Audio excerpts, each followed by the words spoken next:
How to secure high street brands for your commercial property. How do you bag a high street brand like Costa Coffee, Domino's, Wetherspoons, Co-op and that kind of thing? Wouldn't you love to have one of those kind of tenants in your commercial property? Well, it all starts with one thing, and there's 5 key things, 5 key points in this one thing, and today we're going to discover what that one big thing is.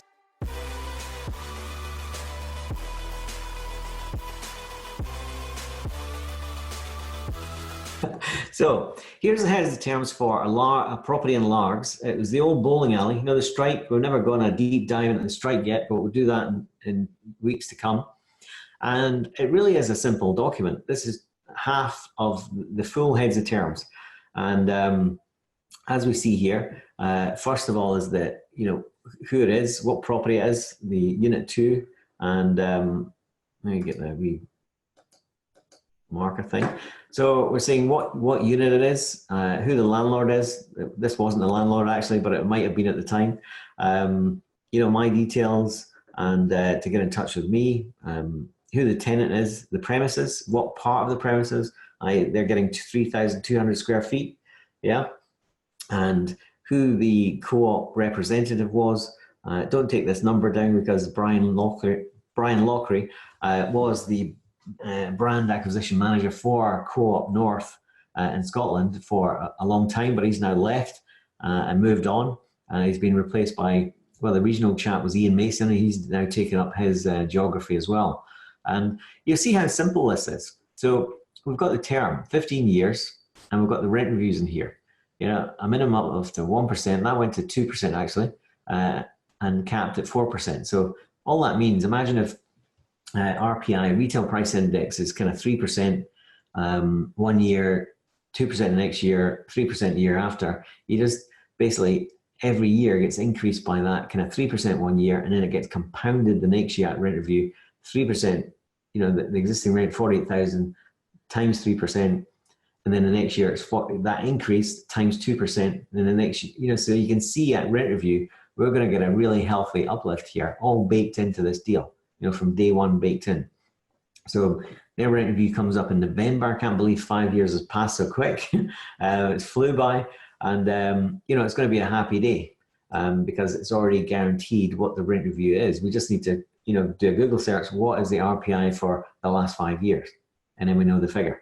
Yeah, we've got the rent in here, 60K. This is obviously an older heads of terms because number one, they don't own the property. It's B11. Number 2, the rent's 48,000.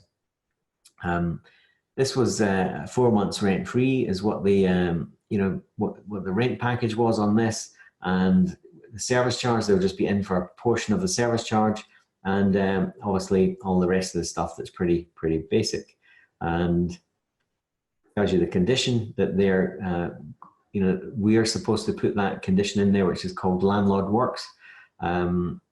So glazed window frontage, all services is usually a provision that the landlord supply. And this one, we wrap that up into a figure and give them additional kind of rent-free period as a kind of pro rata value kind of thing, so that we didn't have to do the works. And that is pretty important, to be honest, if you're dealing with huge companies like this, because if I get it wrong, you know, that's a big £1 billion company that's after me. And I don't fancy that fight. And that could have very well happened. That could have, lots of things goes wrong all the time. We'll tell you a story. In fact, we'll leave that to the deep dive of strike, the Largs deal. And it was an incredible thing that went wrong.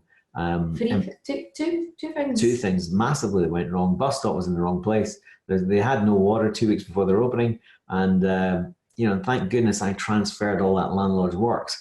It was Wetherspoons, this tenant, or I would have been on the hook to, you know, fix that problem financially, which would be massive.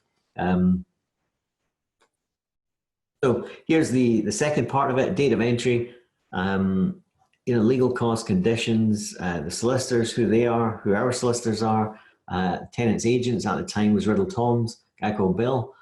He's still there actually, still works for them up in Scotland. A good guy to know, really old school. If you ever go to meet him, make sure you have 2 hours because he can talk for Scotland. he's got more stories than anyone I've ever come across in my life, but really good old school guy, really like him. So this is really heads of terms, 4 pages, for a big, massive £1 billion company, really straightforward. Incredibly, if you're dealing with Domino's ever, their heads of terms are 15 pages. You really need a lawyer involved and that kind of thing, because they use acronyms, specific clauses and sentences that are legally binding, basically. That if you agree to that heads of terms, they're trying to get laymen to agree to heads of terms that are beyond their capacity to understand them, so that when they get to the legals, they've already passed most of the hurdles, and they're in a very strong position.